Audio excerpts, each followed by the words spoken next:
ইরানে ইসরায়েলের বিমান বাহিনীর অভিযান শুরু হলে অধিকাংশ সাধারণ ইসরায়েলি মনে করেছিলেন পরিস্থিতি সরকারের নিয়ন্ত্রণে রয়েছে, কিন্তু সংঘাতের ষষ্ঠ দিনে ইরান থেকে ছোড়া একের পর এক ক্ষেপণাস্ত্র সেই বিশ্বাসে বড় ধরনের ধাক্কা দিয়েছে।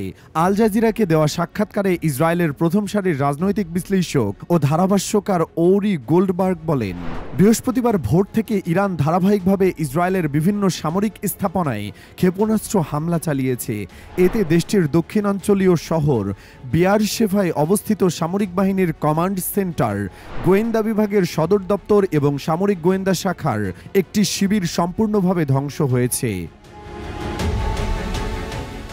উল্লেখযোগ্য বিষয় হল, এই সামরিক শিবিরের পাশে অবস্থিত সোরোকা নামের একটি বেসামরিক হাসপাতালেও ক্ষেপণাস্ত্রের আঘাত লাগে। এতে বেশ কয়েকজন আহত হন। হাসপাতালের মতো একটি মানবিক স্থাপনায় হামলার ঘটনায় সাধারণ জনগণের মধ্যে চরম উদ্বেগ ও বিস্ময় ছড়িয়ে পড়ে।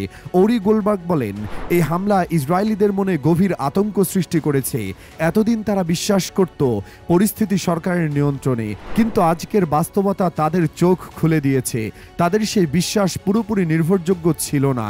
তিনি আরো বলেন, এখানে ইসরায়েলেরও একটি বড় দায় রয়েছে।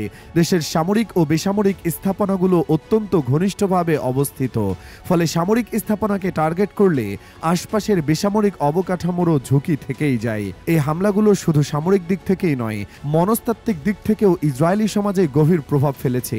সরকারের প্রতি আস্থার ভিত টলিয়ে দিয়েছে এবং যুদ্ধ পরিস্থিতিতে বেসামরিক নাগরিকদের সুরক্ষা নিয়ে নতুন করে প্রশ্ন তুলেছে। এদিকে এই হামলার পর তীব্র প্রতিক্রিয়া জানিয়েছে ইসরায়েলের প্রধানমন্ত্রী বেনিয়ামিন নেতানিয়াহু। সামাজিক যোগাযোগ মাধ্যম এক্সে দেওয়া এক বার্তায় তিনি ইরানকে হুঁশিয়ারি দিয়ে বলেন, আজ সকালে ইরানের সন্ত্রাসী স্বৈরতান্ত্রিকরা বেয়ারশেভার সোরোকা হাসপাতালে ক্ষেপণাস্ত্র হামলা চালিয়েছে। আমরা তেহরানকে এর চড়া মূল্য দিতে বাধ্য করব।